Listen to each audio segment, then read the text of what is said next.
समाधान होईल आणि मन समाधानी का होईल.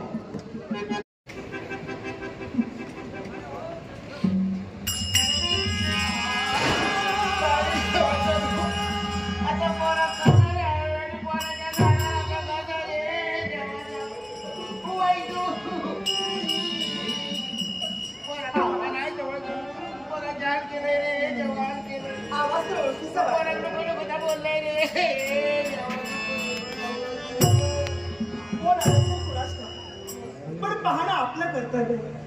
पाहूया आई. आई काय झालंय.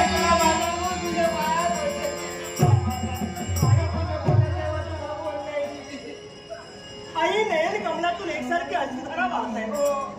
आज नाव बोलतेस दुःख करतेस काय झालंय. बाबा काही बोलले का तुला.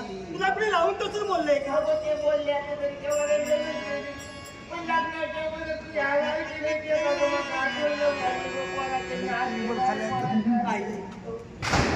झालेल्या गोष्टीचा पश्चाताप तुला झालाय ना. अगं मला सांग. मला जन्म तू दिला नाहीस पण कर्माची माता तू आहेस. हे विश्व पाहते ना आई मी फक्त तुझ्यामुळे पाहते आणि माझ्या मनात तुझ्याबद्दल वाईट असं काहीच नाही.